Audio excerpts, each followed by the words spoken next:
Hey guys, welcome back. So today I'm gonna watch another Josh Collins, I assume kind of vlog, but it says episode 1. I don't know why it does it, because I have watched all his new vlogs that has come out since starting to open up about his life again. So I'm confused. What does that mean, episode 1? And it says finding what's hidden.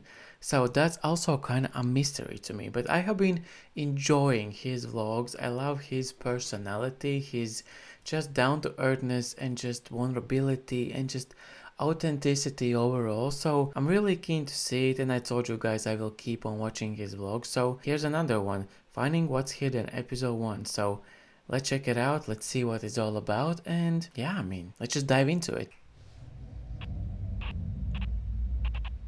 Okay. What was that all about? Chill. Hey, what's up guys? Grabe. Sarap uminom ng tubig. Ang sarap It ng is good to malamig drink na water. malamig na tubig. Cold water. Pero ano pa yung mga bagay na I have ang subtitles sarap on. i-experience. Ang sarap kumain ng masarap ng pagkain. Ang sarap magpahinga. Ang sarap matulog ng mahaba. Ang sarap mabuhay. Pero, Okay. I have a question. Okay. Masarap nga ba talagang mabuhay? Does it really feel good to Do be you ever alive? ask yourself na parang may kulang? Something's You're doing your missing. I thing, mean, all the Pero time. parang may something na hindi mo pa rin makita. Hindi mo pa rin maintindihan. Well, ito rin yung time para i-open ko sa inyo yung mga bagay na to. Especially for those people who doesn't know about my past Okay. and why I wrote the song 1999. Okay, intriguing. I don't know. But like his question as well about, I mean, why we are here, like so existential, like questions, like in general in life. That's like crazy to have no answer to why we are here. Okay, we're traveling back in time.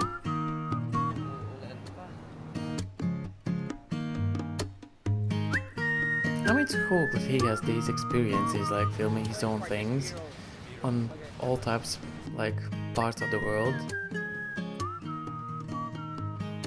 Doon ka sa likod. Doon ka sa likod. Ano mo ko yan? He's such a spirit. It's also cool that he's showing us like behind the scenes. Growing up, I didn't get to experience a lot of things that kids usually do. Okay. I was always comparing myself to the other kids. Bakit ganun? Bakit hindi ko nararanasan na maging normal na bata? Bakit sa murang edad, ganito na yung pinoproblema ko? And at the same time, parang sanay na sanay ka na sa bad situations. Okay. Na kapag may mga magaganda nangyayari, napapatanong ka na or nag-worry ka na. Yung parang, wait, there's something wrong. Bakit masaya? Bakit ganito? Bakit normal?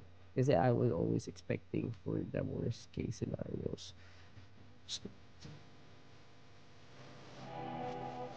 What are the reasons?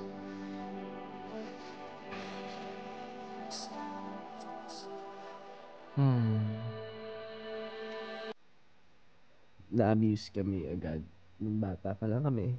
And that was not all. Mas Okay. marami pa I have ako said naging okay so many traumas. times. Mas marami pa ako naging traumas. Siguro mas marami pa I know about his like nanny take who was advantage sa treating amin, pero that's him too and his personal sister and horribly. pinipili kong wag na lang i-open up lahat. It was hard. It was hard for me. It was hard for my family. It was hard for my sister. Siguro dala-dala ko pa rin lahat. Hanggang ngayon, sa murang edad, lagi na ako nag-pray or nagtatanong bakit ako yung napunta dito sa situation na to. I didn't finish school. Hanggang grade 3 lang ako. It hit my confidence big time. Yung I'd watch other kids graduate, planning their future. I was left behind. Lagi kang mapapatanong kung saan ba ako talaga papunta. Patapon na ba ako? Ito na ba talaga yung tadhana ako?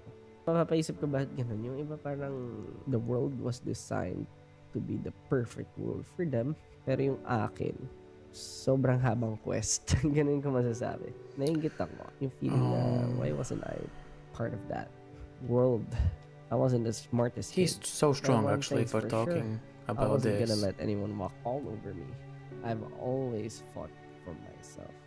And not just for me, but for my family, for my sister especially. I was just trying to feel like diba, I mattered. We mattered. Hello everyone, we're here at Causeway Bay ngayon. Oh, And that is marami pa rin so tao, I much what think, he na just said pinapag-shoot there. tayo. Kasi ganda na maraming tao dito sa Causeway Bay. It's gonna be pretty tough kasi naatok na ako. Pero nagsisimula pa lang ang gabi namin. Woo!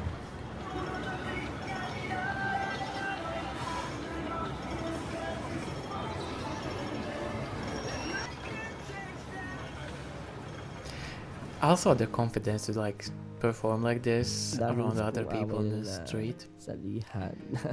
Salihan talaga. Incredible. Ayun na, dami kong away na experience. Makikita ko na lang yung sarili ko. Putok yung ilong talaga, gano'n. Nagdudugo, nababangasan kung saan, sa muka, sa tenga. I'm gonna be proud and say it was all worth it. Especially during those times. Kasi wala namang magtatanggol sa akin. Kundi sarili I mean, ko lang. When at the end of the people day, tries to we judge ourselves me, are the only thing that we especially really now, have. kung paano ako magsalita, yung humor ko, paano ako nakikipag-interact with people, paano ako nakikipagbiruan. To be honest, I respect all your opinions, pero always try to have some room or to have a benefit of the doubt for the people you are judging. Kasi hindi mo naman alam yung mga pinagdaanan yan. If only I could travel I back don't in understand why time. people are judging in Iligtas ko general. yung Like, batang if you ako. think something in your mind is one thing, but why do you need to express it? Because it can affect the person so badly. And then you just leave, and those people are still living with those thoughts and sentences in their brain.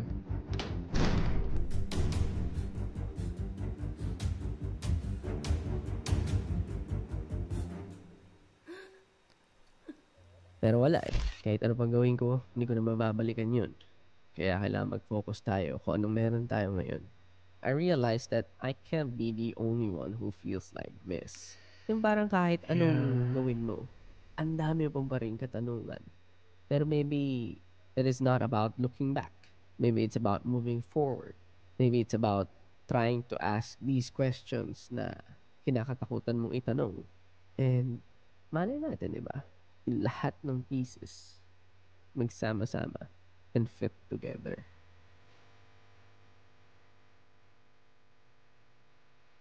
Ako yung tipo ng tao na laging naghahanap ng sagot sa mga tanong ko.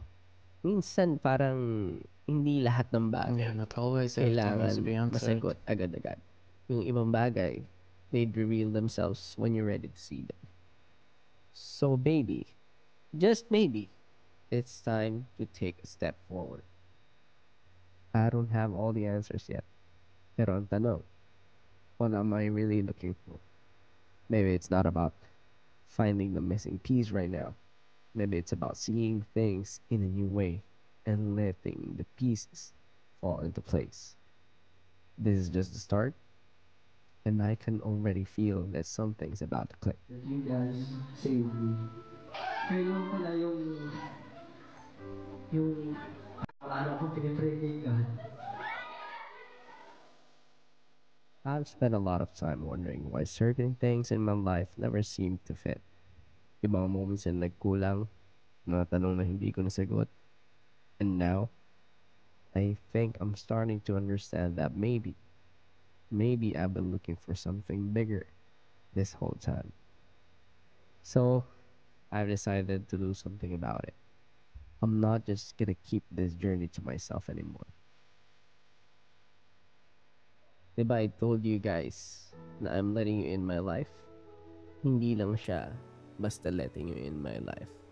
But I'm planning to reveal something in the near future that connects with these episodes. I'm gonna be releasing a mini series that has officially started with this episode. And I want you guys to stay tuned at tulungan niyo akong alamin at hanapin kung ano ang final missing piece na hinahanap ko. Maraming salamat sa inyong time. Again, this is Josh Cullen. And I just want to say that the missing piece maybe isn't what you think it is. I'll see you in the next one. Keep watching. Bye.